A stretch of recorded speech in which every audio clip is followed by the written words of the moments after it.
educational consultant of First Step HB courseware and the head of the English department of Al Faisal International Academy in Riyadh, Mr. Salama Kamal. And it gives me much pleasure to welcome the language consultant of the First Step HB courseware, Dr. Walid Ibrahim, the English lecturer at Alexandria University, Egypt. You are most welcome, sirs.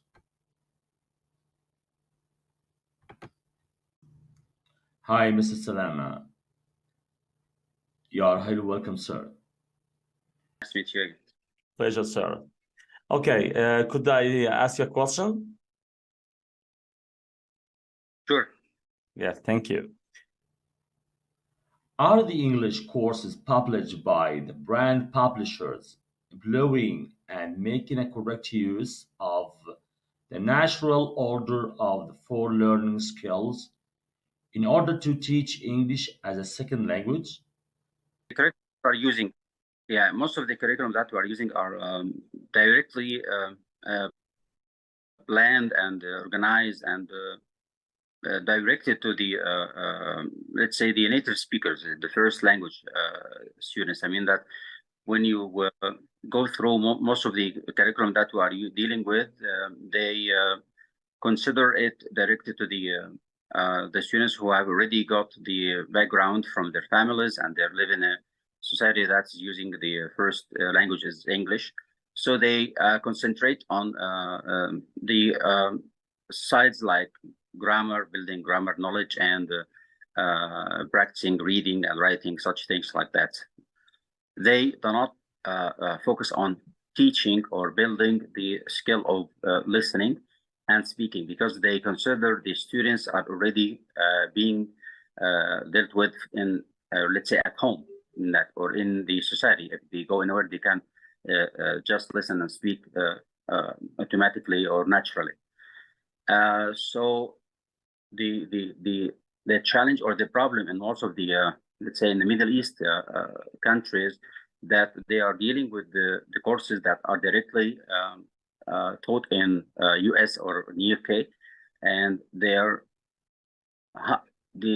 forget about, or not forget, they do not focus on the skill of listening and speaking. And when you deal with the Middle East students, most of them, even in the international schools, you can find them focusing on the grammar, drama, reading, preparing students for international exams like IG exams or SAT exams.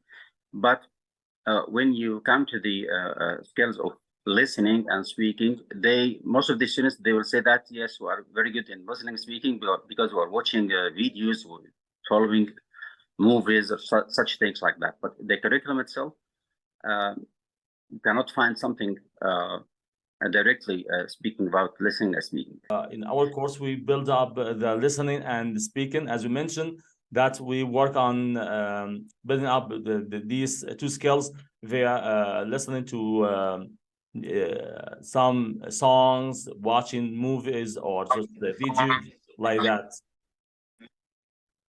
So that's it. It's okay. It's nice. Yeah. I said that. I saw that from the beginning, from scratch, as when you started discussing the idea with me, that and the steps that you have taken and the progress that you have done in this field. Yeah, I can find that this course is building the skill. This is the most important point, that the students enjoying when they are studying, and enjoying when they are even being assessed. When they have assessment, the assessment is like games and like playing, such things like that, and it focuses on listening also, and also speaking. So from all of this, I have seen many exercises and units in your curriculum. I can find it's good way, and I think you have maybe tried that with some students in actual life, and I think it matches the needs of the kids the students who are starting dealing with the language from scratch. So this is a very practical and enjoyable way to teach them also. Yeah. Appreciate it. Appreciate it. Thank you so much. Hi, Dr. Walid. I would like to ask you the same question. Are the English courses published by the brand publishers employing and making a correct use of the natural order of the four learning skills in order to teach English as a second language? Thank you. Dr. Walid, mic is yours. Yeah. According or adding more and building up on your professional experience, Mr. Salama, I may add something that most of the course books and textbooks that are dealing with English as a foreign language or with English as a second language are targeted towards some or most of the learners that are coming with